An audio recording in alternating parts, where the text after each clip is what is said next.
Donetsk में रूसी कब्जे वाले इलाकों पर हमला हुआ है। यूक्रेन के ड्रोन हमले में रूसी मिलिट्री ट्रक तबाह हो गया। ये देखिए तस्वीरें, वेपन लेकर जा रहे ट्रक में कैसे धमाके के बाद, हमले के बाद भीषण आग लग गई।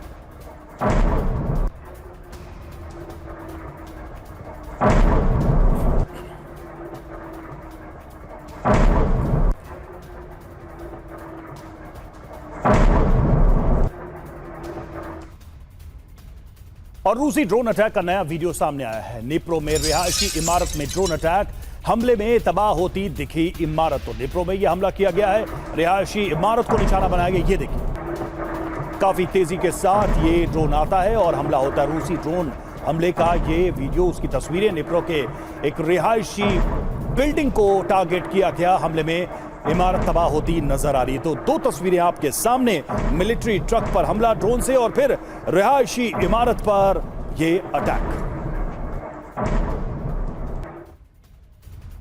और वहीं चेर्निहिव में रूस का हमला हुआ है। रूसी हमले का यूक्रेन ने जवाब भी दिया है। रूसी कामिकाजी ड्रोन को यूक्रेन ने मार गिराया है। ये तस्वीरें आप देखिए, रूसी हमले का कैसे यूक्रेन की तरफ से जवाब दिया।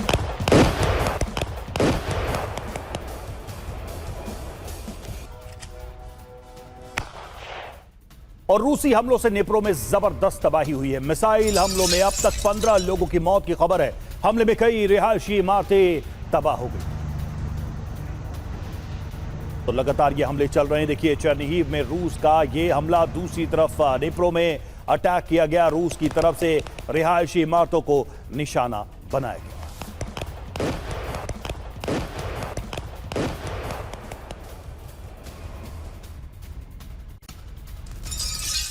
तो रूस के विध्वंसक हमलों से दहल गई है यूक्रेन की राजधानी कीव। 60 सेकंड में कीव पर 4 मिसाइल अटैक हुए। रूस के हमलों से कीव में हर तरफ तबाही और बर्बादी के निशान नजर आ रहे हैं। ये देखिए तस्वीरें, एक के बाद एक कैसे अटैक्स हो रहे हैं। राजधानी कीव को बनाया जा रहा है निशाना।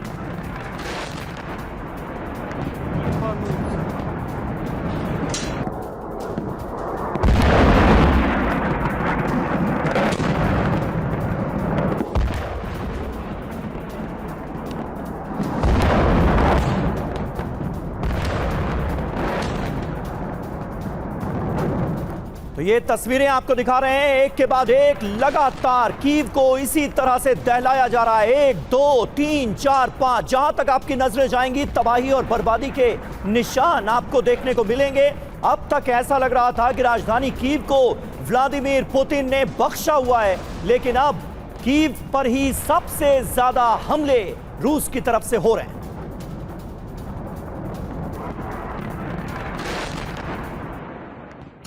और रूस के हमलों से दहला यूक्रेन, 3 शहरों पर रूस का अटैक। रूसी हमलों से यूक्रेन में भीषण तबाही मची है। तो 1 2 नहीं बल्कि 3 शहरों पर रूस ने अटैक किया है, हमला किया है और इन हमलों का असर भी दिख रहा है यूक्रेन पर। लगातार रूस के हमले।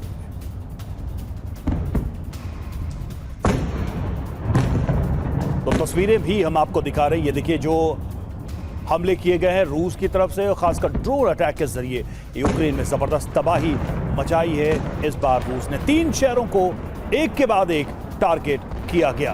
कीव पर 4 मिसाइलें 60 सेकंड में ही गिरती हैं। उसकी तस्वीर आप देख रहे हैं। वहीं रूसी शहरों के ऊपर कैसे बारूद बरस रहा है। पुतिन का कहर इस वक्त यूक्रेन पर, कीव पर।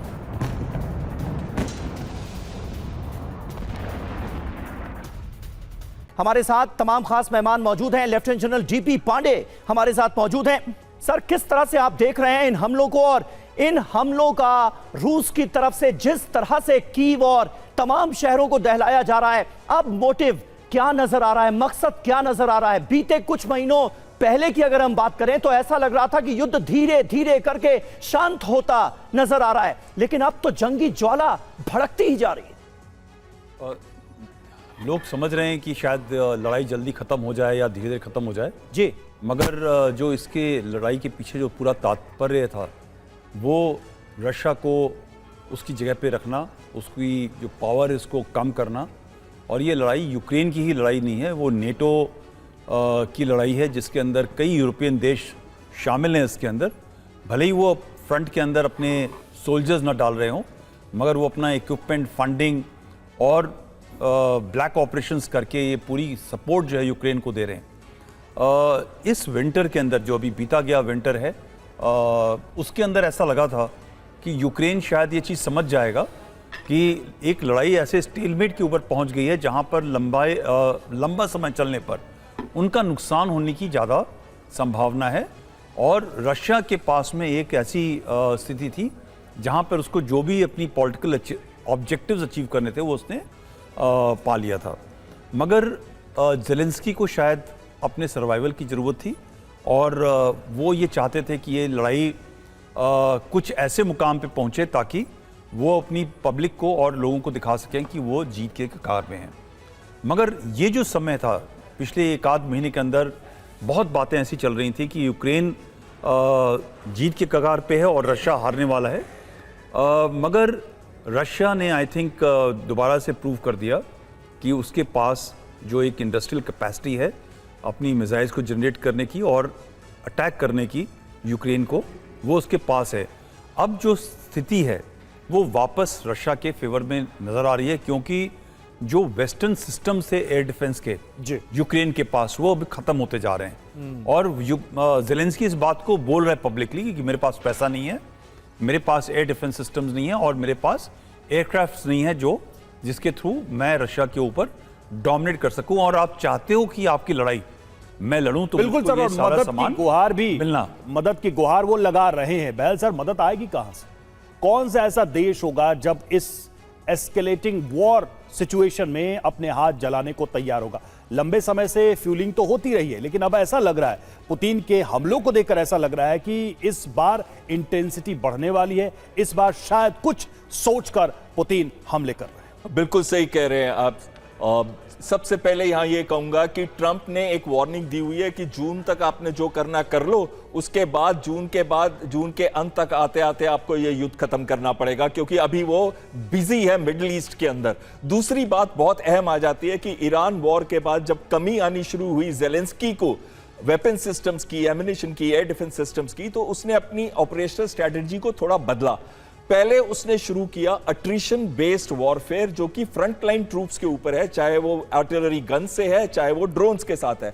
दूसरा, मिड रेंज पे उसने लॉजिस्टिक्स और सप्लाई चेन को हमला किया रशिया की, जिससे फ्यूल, आर्म्स, एम्युनिशन सप्लाईज की कमी हो और वॉर वेजिंग कैपेसिटी कम हो रशिया की फ्रंट लाइन ट्रूप्स के लिए। और तीसरा, लॉन्ग रेंज इंटरडिक्शन जो किया, आर्थिक पे हमला किया, यानी कि उसकी 15 रिफाइनरीज पे, उसके एयर बेसिस पे, पोर्ट्स पे, टर्मिनस पे, जिससे 40% आउटपुट उसका एक्सपोर्ट का कम हो गया है और फ्यूल की क्राइसिस बढ़ती जा रही है रशिया के अंदर। लेकिन बहुत इंपॉर्टेंट चीज यहां पे क्या है? बहुत इंपॉर्टेंट चीज यह है कि पिछले एक महीने के अंदर 100 स्क्वायर माइल का जो एरिया है वो यूक्रेन वापस लेने को सक्सेसफुल हो चुका है। अभी उसने एक जो कॉन्स्टिट्यूएंसी है वो ली है ज़ापोरिजिया में, लेकिन 2 सेटलमेंट उसी समय पे खार्किव के अंदर रशिया ने ले लिए। तो इसका यह मतलब है कि यह अट्रिशन बेस्ड वॉरफेयर है। और जब स्विज़्ने पे अटैक हुआ, जहां 65 मारे गए ड्रोन पायलट्स और एक इंस्ट्रक्टर, तो वहां पे रशिया को एक मौका मिला। और जो मॉस्को पे जो अटैक हुआ और जो 15 रिफाइनरीज पे अटैक हो रहा है, जो उसकी आर्थिक क्षमता को कम कर रहा है, तो रशिया को अब करना है कि ऐसा कुछ बड़ा। इसी वजह से बिल्कुल सही बात है। तो बड़े मोटिव्स के साथ इस बार हमले करता हुआ रूस नजर आ रहा है।